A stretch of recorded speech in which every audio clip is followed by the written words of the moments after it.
Greetings viewers, welcome back to the channel. In today's video we're going to be doing oil change number 2 on the 2019 WRX. I am at 1,313 miles. We did the first oil change at 555 miles.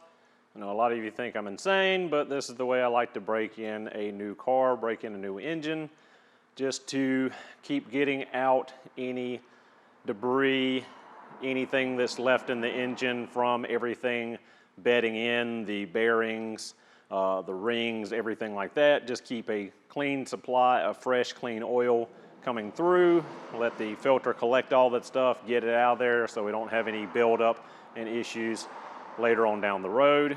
Hopefully making this a reliable and long-lasting engine. So we're going to go ahead and remove the oil cap. We're going to get it up in the air with the lift here. Go ahead and do our oil change. Then we're going to take a look-see underneath the car, front to back, see what is different on the 2019s compared to the Bug-Eye, Blob-Eye, Hawkeye, the GD chassis, and the later chassis. See what has changed, what's the same, what's very similar. A lot of it's very similar along the entire WRX lineage. Basically always been a 2-liter, aside for the 2.5 there for a little while. 5-speed, now 6-speed, all-wheel drive, symmetrical all-wheel drive. You know, the old shebang, basically everything's in its same location. We just have an FA20 DIT now instead of an old EJ205 or EJ255. So we're gonna take a look at that, and not sure what else we will do, but that will probably be the main focus of this video, is getting the oil changed and looking over the car. But with that said, let's go ahead, get it in the air and get started.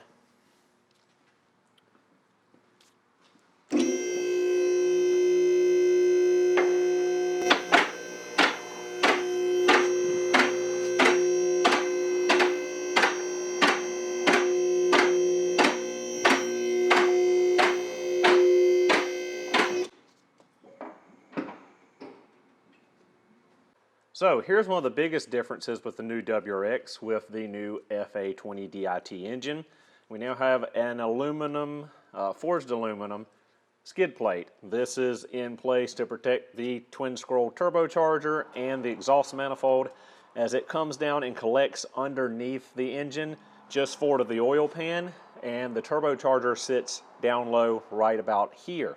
On the older EJ series engines, it didn't matter which series it was, whether it be a 205, 207, 255, 257, the X models, any of that, the twin turbo models, the turbocharger sat to the right of the engine, between the engine and the firewall, and had an up pipe with unequal length exhaust manifold going up to it, and then the down pipe came out behind it and to the side of the transmission back. But the way we have on the FA20s, we've got all 4 runners collecting into one manifold just for the oil pan, going to the turbocharger, coming out what they're calling a J pipe, coming along to the back here, hooking to the mid pipe, and out to the dual exhaust. With that said, there's a very small area you can get to the oil pan here, just behind the skid plate and just in forward of the cross member. But your drain plug is a 14 mil, which is the standard for most modern Subarus. Older Subarus used a 17 millimeter drain plug. So go ahead and pull this out and let it drain. As I said in the other video, we don't have to remove the skid plate. If you're careful, you won't make a big mess. And it's fairly easy to get through this oil change.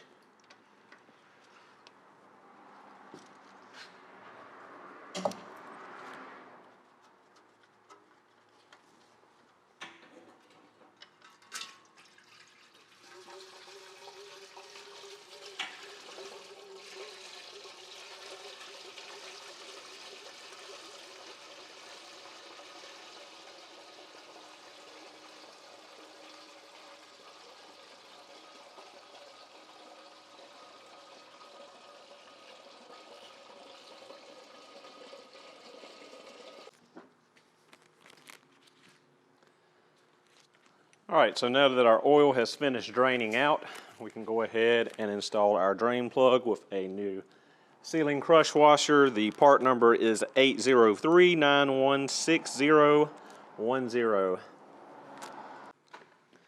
we'll go ahead and put our new crush washer on the drain plug. Flat side of the crush washer goes against the drain plug. The rounded, domed side of it goes towards the oil pan.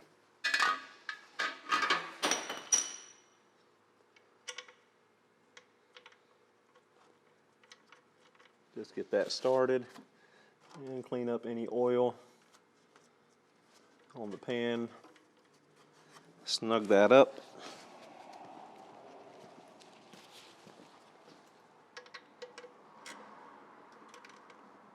Give it a turn or two.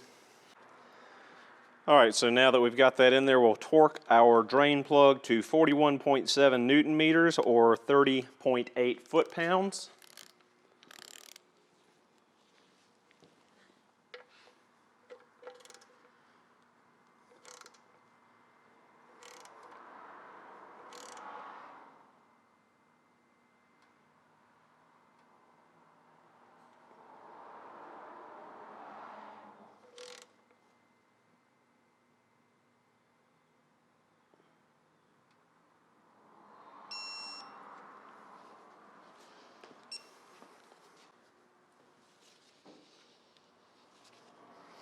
See, that's how easily your oil filter should come off. By hand, no need for pliers or a wrench.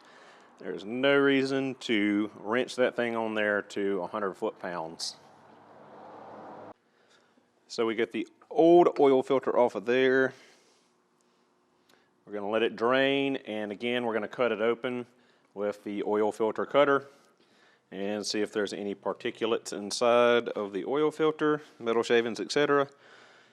Now to put on our new oil filter, Subaru part number 15208AA170. And as I stated before, the WRX still utilizes the black Made Japan Tokyo Roki filters rather than using the little blue Frams like the naturally aspirated Subarus do.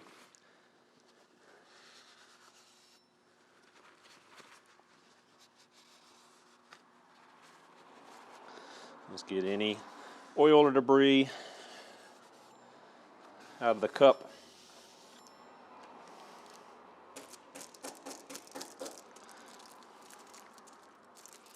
Get your protective plastic off of the new filter. Lube up the O-ring with some engine oil.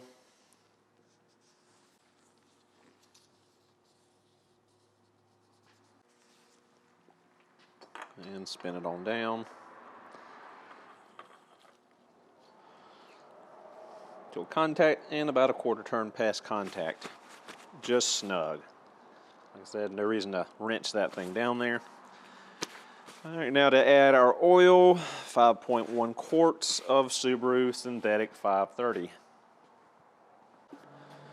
which we have here, which as I've said before is just rebranded engine oil from Idemitsu. Unfortunately, I do not have my super spiffy, neat little Subaru AST oil funnel with me, so gonna have to pour it very carefully. Left the funnel at my little shed on the farm. Have not brought it here to the shop.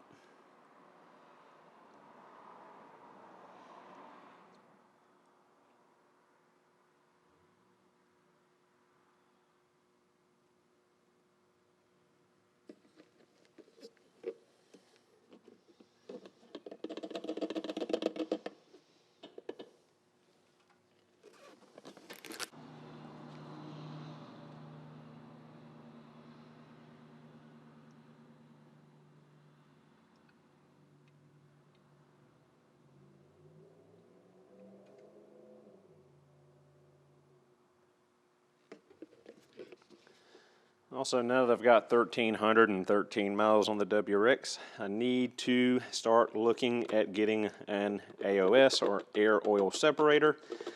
Well, a separate external air oil separator. It is different from the air oil separator that is built into the back of the engine, like on the older EJs.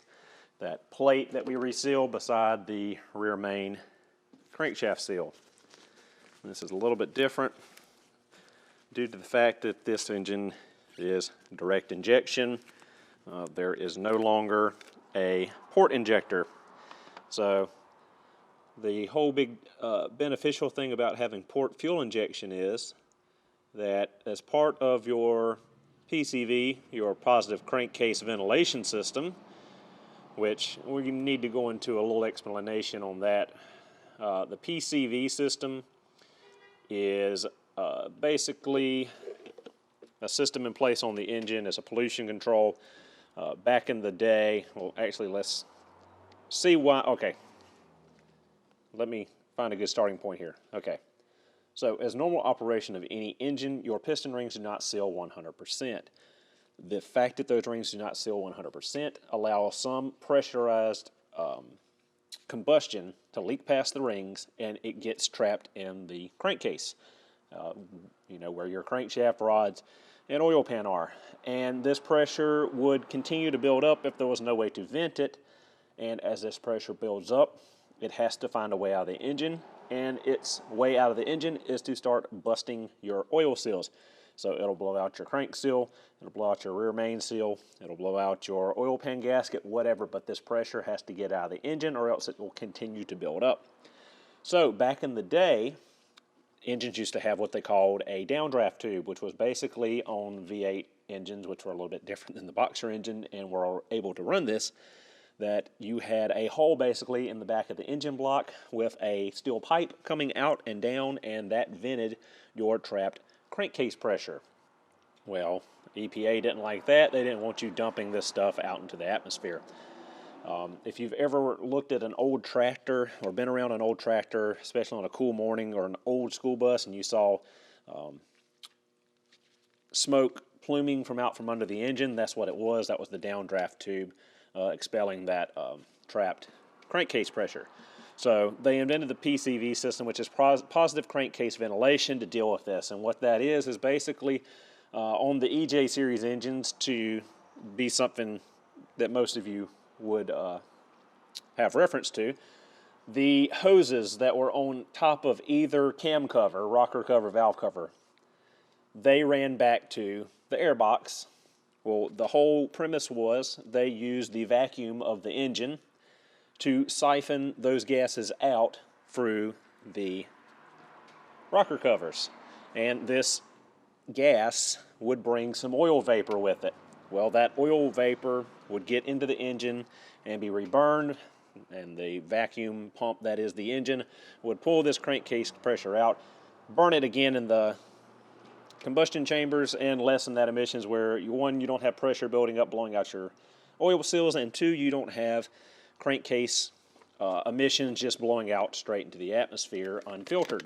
Well, all well and good, especially with fuel injected, port injected cars, because as this oil vapor and crankcase pressure goes through the engine, that oil residue collects on your throttle body, which is why we do throttle body cleanings and have to do idle relearns. You'll get small little pools of oil in your intake manifold over time, and this oil will also get on your intake valves and intake runners. Well, this stuff will build up and harden over time into carbon deposits. Well, the good thing about port injection was your fuel injectors were here in the intake manifold, and they sprayed down on the backside of the intake valves. Well, as we know, gasoline is a solvent, and this solvent gasoline would clean the intake valves and keep them from getting lots of carbon deposits on them from this crankcase,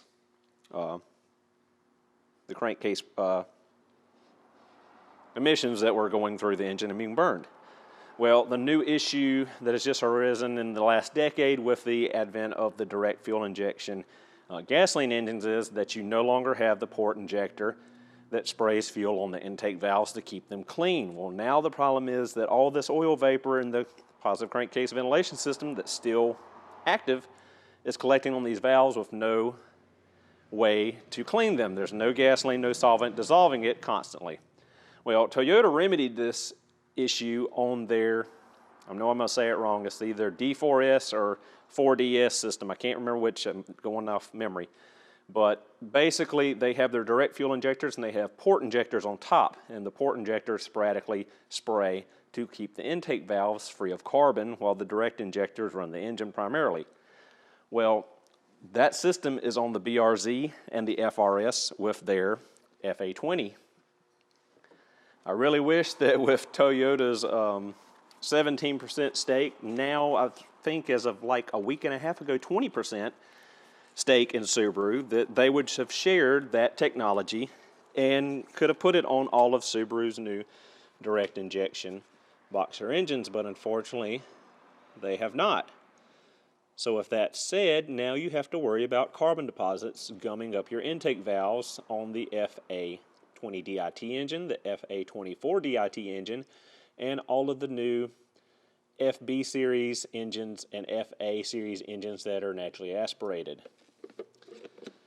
So, back to the topic after this long discussion or explanation here is now I need to find an air oil separator for this car, and what an air oil separator does basically is it is a filter for the PCV for your positive crankcase ventilation.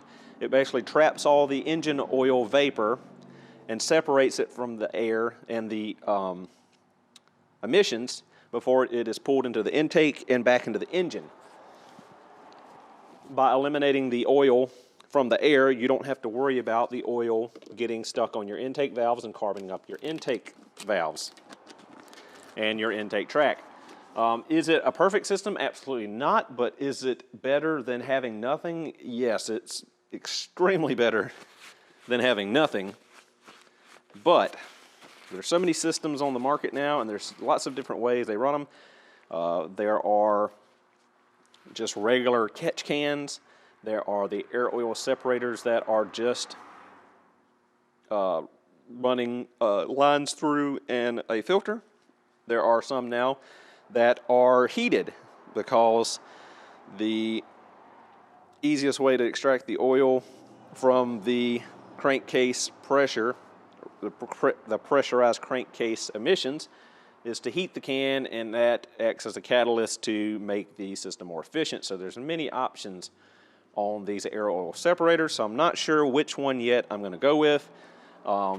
Everyone I've talked to at Shift Fast Motorsports and Rock Hill that are some friends of mine that build some really, really nasty, high-powered WRXs and STIs, they all recommend the IAG AOS, but they are an IAG installer and they install lots of IAG short blocks, but I'm not saying that IAG is not a reputable company. They make some really good engines, but I'm just not a fan exactly of the mounting of their system. I'm not a fan really of any of the mounting of any of these systems because I'm not a big fan of aftermarket stuff in the engine bay.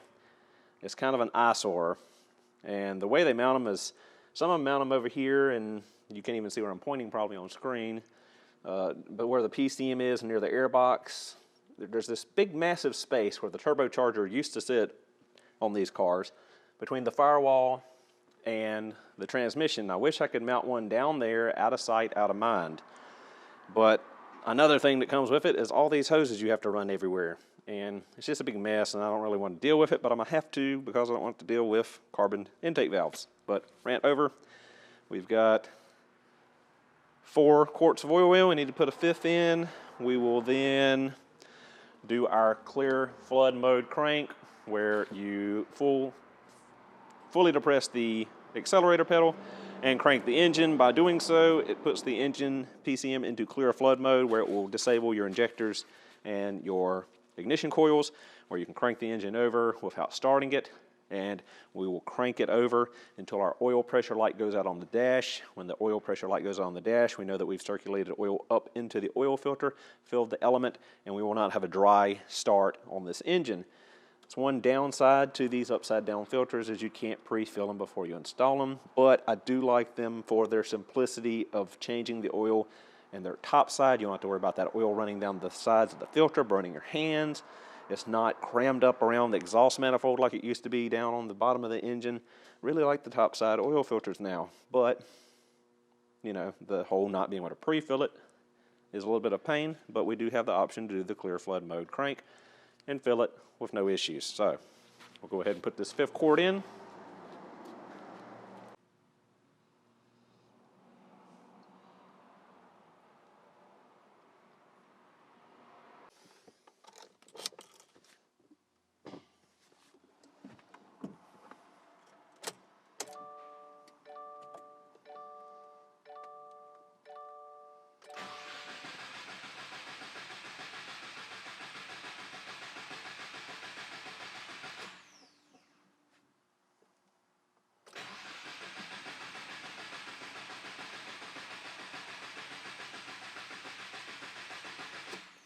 All right, oil pressure light has gone out, so we have full oil pressure through our oil filter and through the engine. So now we can safely start it without a dry start.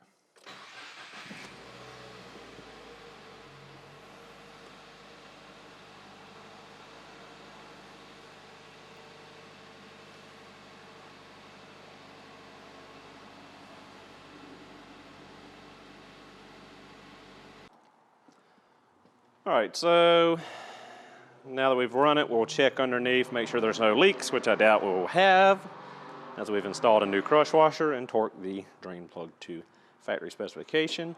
We have no oil leaking around our oil filter, and we'll just allow time for this oil to drain back in the oil pan and adjust our level as needed. All right, engine has set for a few minutes now, so we can go ahead and check and adjust our oil fill level till we are right on full.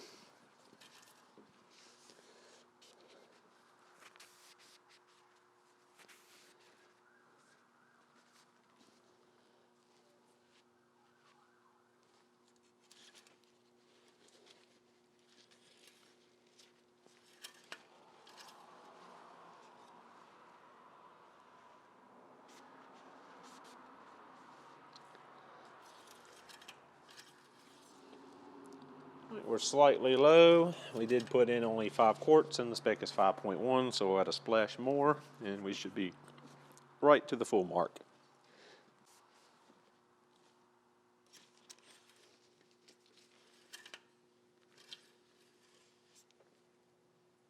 Alrighty, and we're right to the full mark.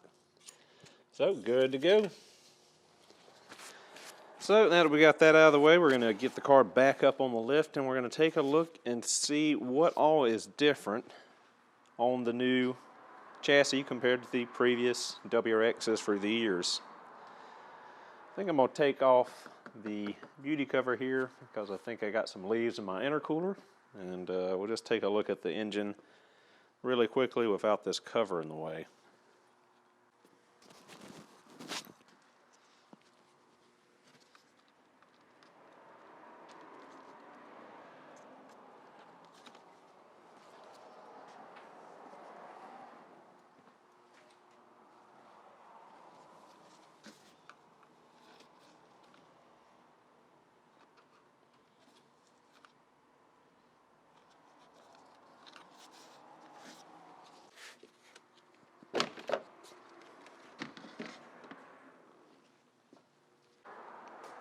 All right, with the beauty cover out of the way, our FA20 DIT engine looks pretty similar to the older EJ series engines.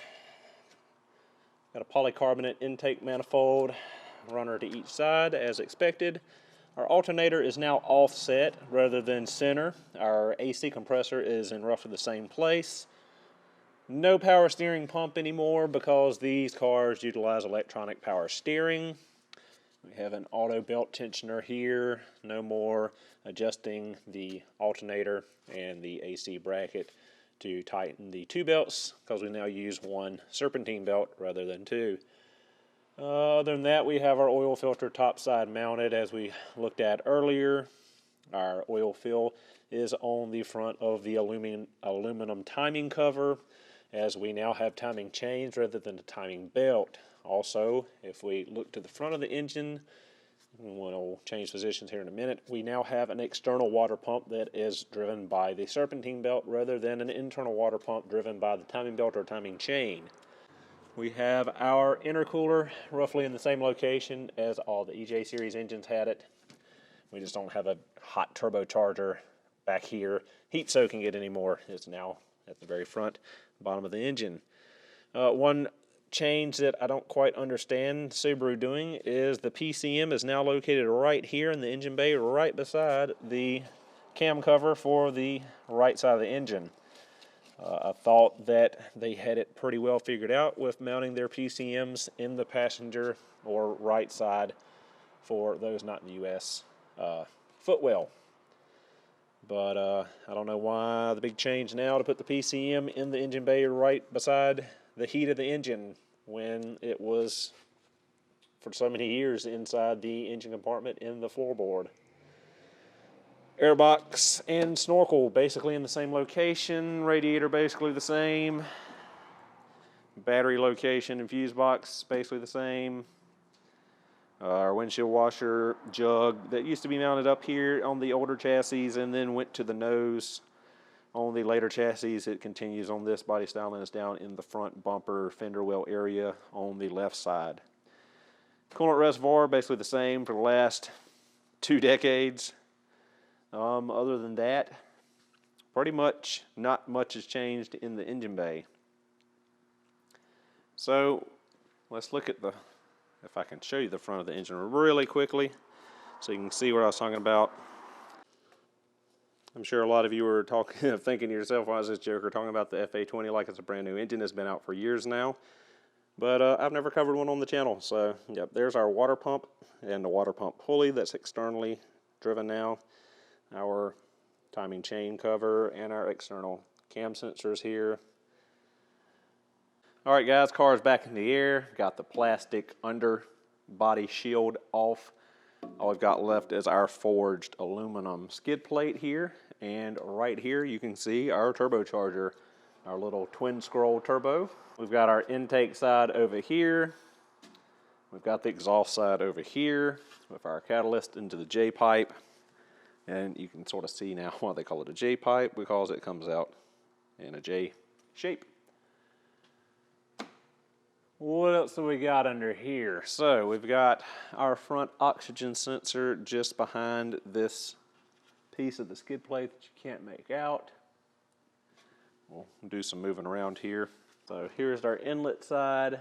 We've got part of our PCV system here. Our intake hose goes over to here to the mass air sensor. We've got some coolant lines and oil lines to and from the turbocharger. We've got the 2 runners here from cylinder 1 and cylinder 3. Just behind that, we have our electric power steering rack with motor. We'll get back to that in a second and take a look at that. But I just thought it was wild. I never really imagined how they had it in here. This is really my first time hands-on with an FA20 DIT engine. I always wondered how they prevented, water from splashing up on the hot turbo, hot exhaust, and potentially cracking and all that. But they've got this nice skid plate and then the big splash shield on top of that to protect it, and keeping everything relatively clean underneath here. All right, guys, you're gonna have to excuse the shakiness here. I've gone handheld with the camera.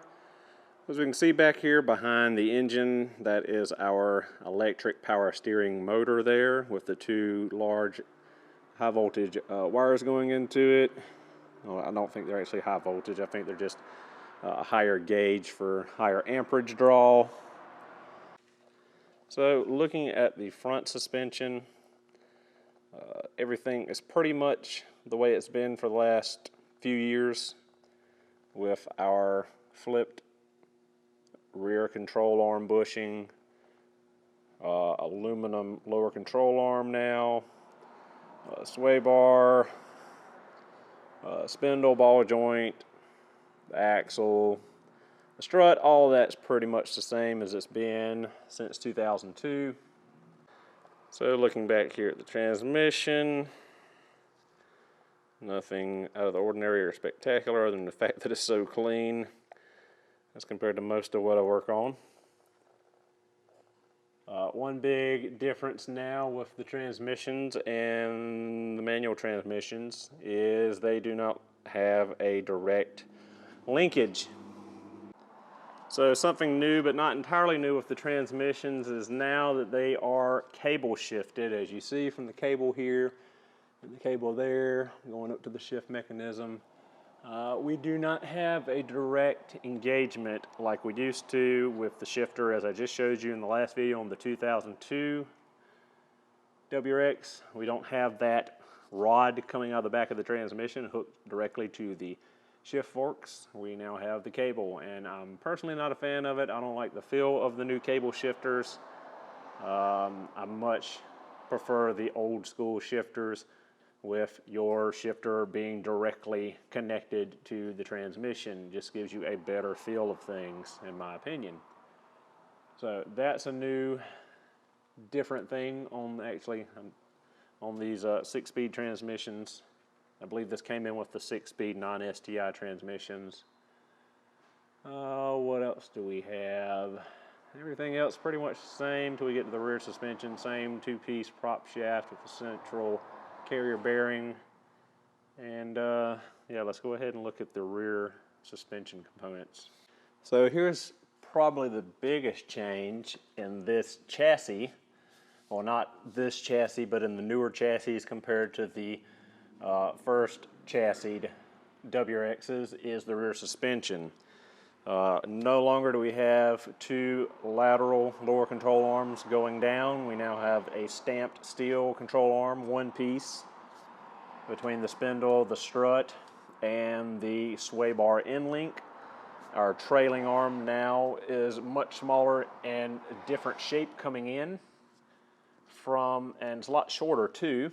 It used to basically be made onto the, oh, that was actually the Outbacks. Let me back up. The strut used to bolt to the top of the spindle here. Then you had the trailing arm bolting into the bottom and 2 control arms coming in from the side.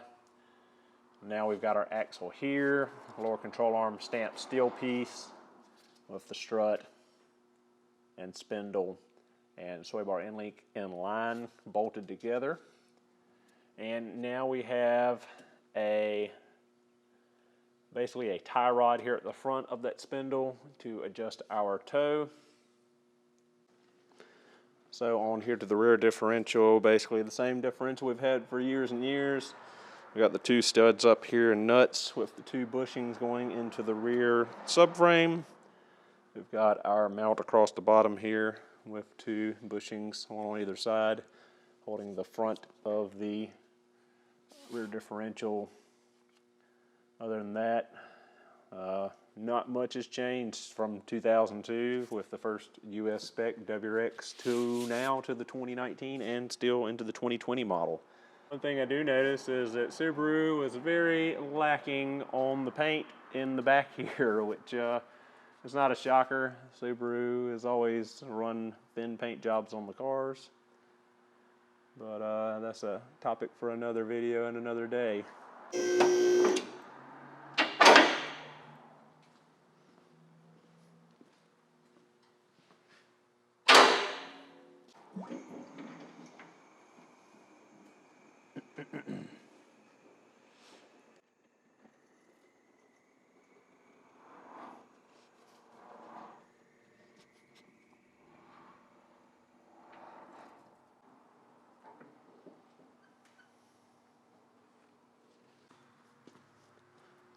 Well, that'll bring us to a close here on this video. Hopefully you were able to stick through all of my random ramblings on about the car and a little bit of automotive theory there with explaining the PCV system.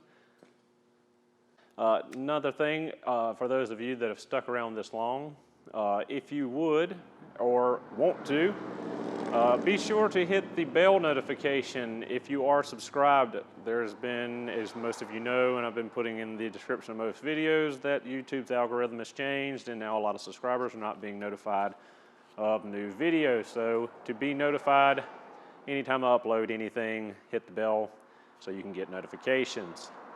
Other than that, I hope you enjoyed the video. Hope you learned a little something. Hope you enjoyed. Thank you so much for watching, and I will see you in the next video.